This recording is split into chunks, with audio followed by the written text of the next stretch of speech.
Hi everyone, in this video I'll show you how to use Docker Desktop to set up a Postgres database, and I will also show you how to use PGAdmin to connect to it. First thing first, let's go ahead and download Docker Desktop. All you need to do is visit this URL and click on download Docker Desktop and select the version based on your operating system. And then we'll go to PGAdmin, for me it's Windows, and I selected version 9.9. I have already downloaded these, so I'll just go ahead and install them. First, let's install PGAdmin.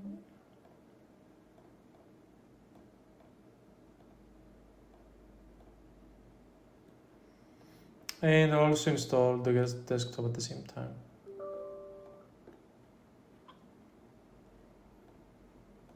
One eternity later.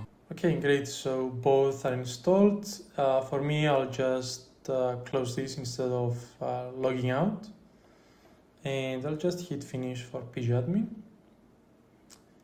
Now let's go ahead and start Docker Desktop to see that the installation it works and we are not facing any issues. So okay, we'll just accept. And there's no need for you to log in. Okay, so both are working. Now here, I'll just give you a brief explanation. Why are we using Docker? In general, based on the software you want to install for your web application, let's say a database. Okay, for database, it's not a good example because we are going to be using a managed database, but for the sake of the argument, let's say that we have multiple software that need to run with our server.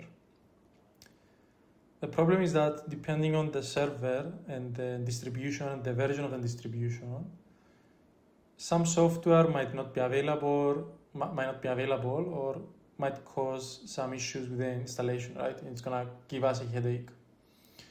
So what Docker does, it creates, let's say, these containers that contain all the necessary software to power applications. So, and it's giving you some type of environment. It could be, usually it's Linux, and you also can choose the distribution of the Linux. But the idea is that it helps us work easy with software, okay? Maybe I will create a separate video for more details, but for the sake of this course, because we are only going to be using it for our local environment, just understanding this is more than enough. So let's go ahead and create our first container. So I'll go to VS Code. To our root directory, we can go ahead and create a new file, and we can name this docker-compose.yaml. And this file will just have the set of instructions that we want our containers to run. So we're going to define a new services field. Here we're going to name it database. We're going to say we want to work with the image of Postgres, and we want the latest version. Here you can add 16, 17, depends on the available version. For us, we're going to use latest. Restart always. We're going to define the ports of 5432, 5432. Now what this does is that we need to somehow forward the traffic from this port, from our computer, to the default port that Postgres is running. So let's say that we want to use the database. All we need to do is just take the traffic from our computer and forward it to the container, to the same port. Now we're gonna define the volumes,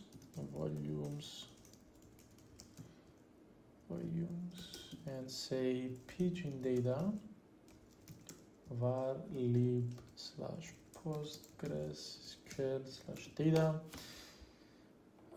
What type of here volumes? What you need to understand for your volumes is that your containers are ephemeral.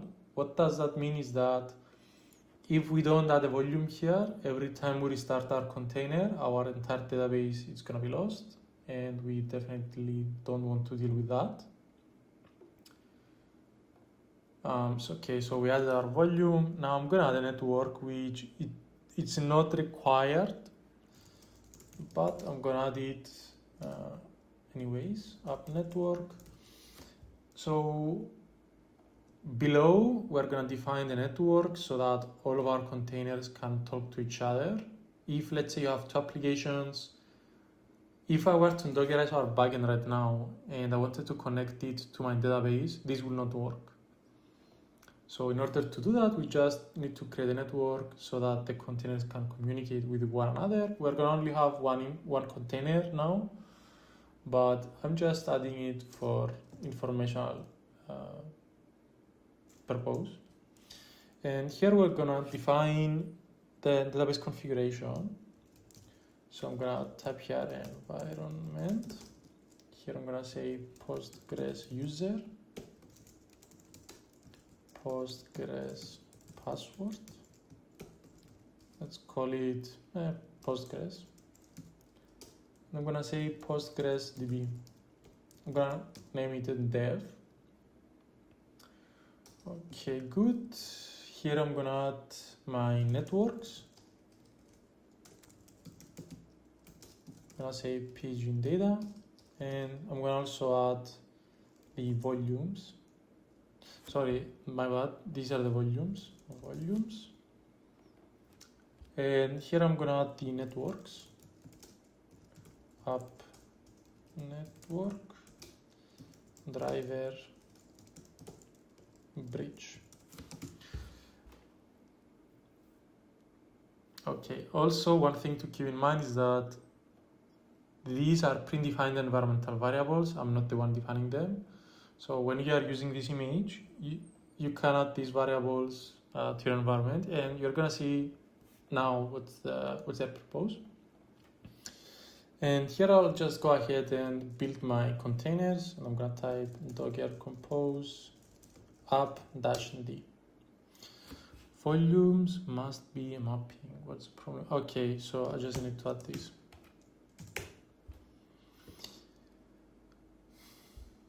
Okay, now it's downloading the image, and it's also gonna create the container. So the image, it's like let's say the installer of the Postgres, I would say, but not really. And the container is like an instance of Postgres. So if I wanted to create a separate database, I'll just have a DB2 here, but I will still have the same image, unless I wanted to work with a different Postgres version. So, okay, we have created our Postgres container. As you can see, the parent is student backend, which is the name I have given to my root directory. So the name that you're going to be seeing here is the parent directory name of the docker-compose.yaml file. So now I'll just go back to my PGAdmin and I will connect to the database I have just created. So I'll go ahead, register server, connection, I'm gonna name this local, let's say. So port 5432, the same that we used for our Postgres configuration, username Postgres, password Postgres. By the way, okay, that's my bad. This is not the name that you give. This has to be a local host. And let's go ahead and hit save. Okay, it doesn't allow me. Okay, that's password, username, that's correct. Okay, name has to be local, which is the name that, for our server. So local databases, so this, okay. So as you can see, this is a default by Postgres, but we also created the database dev, which is this is the one that we're gonna be using for our project. Okay, so that's it for today. In the next video, I'll show you how to use SQL Alchemy to create our first ORM model. And we'll also use Alembic to run our first migration. And once we visit PGAdmin, we should be able to see our tables here. So thank you very much, and I'll see you on the next one.